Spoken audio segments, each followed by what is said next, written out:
नमस्कार, आप देख रहे हैं कि एच लाइव हिमाचल और मैं हूं आपके साथ पूजा राजपूत। आज के इस इवनिंग बुलेटिन में हम आपको हिमाचल प्रदेश की तमाम बड़ी खबरों से रूबरू करवाएंगे।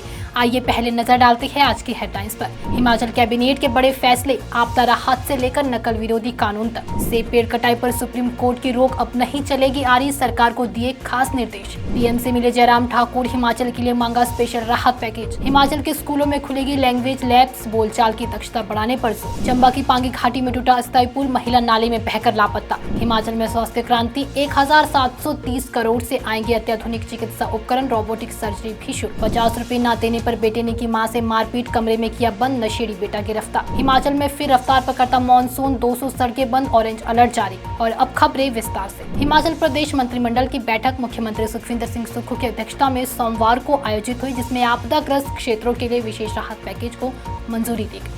ये राहत पैकेज वर्ष 2023 की तर्क पर तैयार किया गया है और उन सभी क्षेत्रों में लागू होगा जिन्हें सरकार ने आपदाग्रस्त घोषित किया है।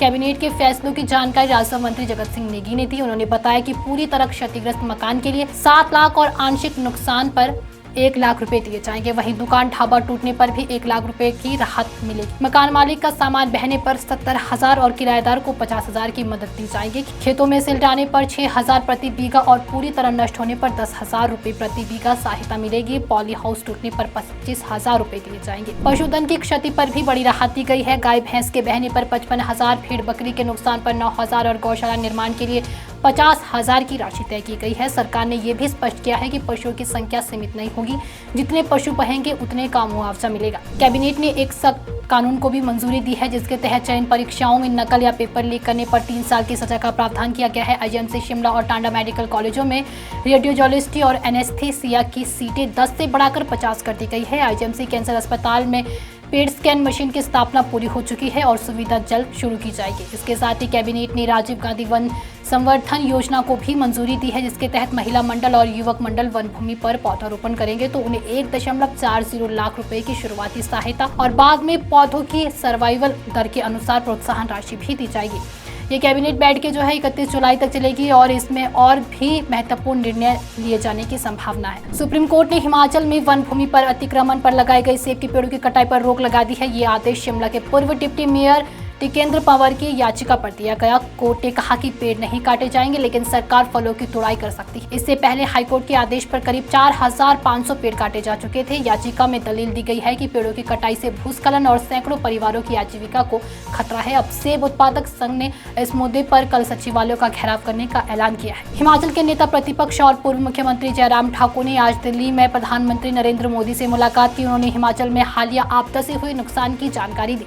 जयराम ठाकुर ने बताया कि सिर्फ सराज विधानसभा क्षेत्र में ही 1,000 करोड़ से ज्यादा का नुकसान हुआ है। कई गांव तबाह हो गए हैं, वहीं सैकड़ों लोग बेघर हैं। उन्होंने पीएम से एरिया स्पेसिफिक राहत पैकेज की मांग की और वन कानून में रियायत देने का आग्रह किया ताकि बेघर लोगों को दोबारा बसाया जा सके। उन्होंने पीएम से एरिया स्पेसिफिक राहत पैकेज की मांग की और वन कानून की रियायत देने का आग्रह किया है ताकि बेघर लोगों को दोबारा बसाया जा सके। साथ ही राहत कार्यों में सहयोग के लिए प्रधानमंत्री का आभार भी जताया। हिमाचल प्रदेश के स्कूलों में अब बच्चों की बोलचाल और भाषा दक्षता बढ़ाने के लिए लैंग्वेज लैब शुरू की जाएगी। इन लैब्स में छात्रों को फोटो या कलाकृति दिखाकर उस पर बोलने का अभ्यास कराया जाएगा, जिससे उनका आत्मविश्वास और अभिव्यक्ति बेहतर होगी। शिक्षा बोर्ड के सचिव डॉक्टर मेजर विशाल शर्मा ने बताया कि इन लैब्स में आधुनिक उपकरणों और तकनीकों से बच्चों में प्रशिक्षित किया जाएगा ताकि वे प्रतियोगी परीक्षाओं के लिए भी बेहतर तैयार हो सके। चंबा जिले की पांगी घाटी के कड़ू नाला में एक अस्थायी पुल टूट गया। इस दौरान 3 लोग नाले में बह गए। राजेश कुमार और राम सिंह किसी तरह बच निकले, लेकिन महिला बह। पुलिस ने सर्च ऑपरेशन चलाया, मगर शाम तक महिला का कोई भी सुराग नहीं मिला। हादसा उस वक्त हुआ जब तीनों जंगल में मवेशी चराकर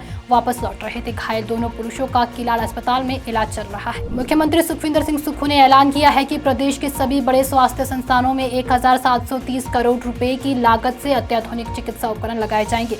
आईजीएमसी शिमला और टांडा मेडिकल कॉलेज और एम्स चमियाना में 25-25 करोड़ की लागत से ऑटोमेटिक लैब्स बनेगी। साथ ही प्रदेश में पहली बार रोबोटिक सर्जरी शुरू होगी।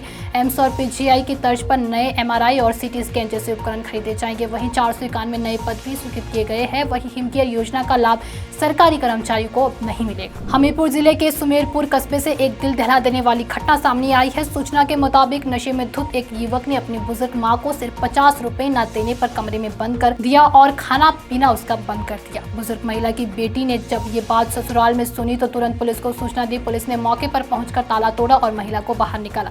आरोपी बेटे को हिरासत में लिया गया है। हिमाचल प्रदेश में सोमवार सुबह से झमाझम बारिश हो रही है। शिमला समेत कई इलाकों में भारी बारिश से 200 सड़कें और 110 जल योजनाएं बाधित हुई हैं। वहीं मंडी में सबसे ज्यादा नुकसान दर्ज हुआ है। इस मानसून सीजन में अब तक की बात करें तो अब तक 164 लोगों की मौत और 1607 घर और 1168 गौशालाएं क्षतिग्रस्त हो चुकी है। मौसम विभाग ने 28 से 30 जुलाई तक भारी बारिश का अलर्ट जारी किया है। खासकर 29 जुलाई को कांगड़ा, कुल्लू और मंडी में ऑरेंज अलर्ट जारी किया है। तो ये थी प्रदेश की कुछ तमाम बड़ी खबरें। अगर आपको हमारा बुलेटिन पसंद आया हो तो हमारे बुलेटिन को लाइक, कमेंट, शेयर और हमारे Facebook page KH live Himachal को फॉलो अवश्य करें। धन्यवाद।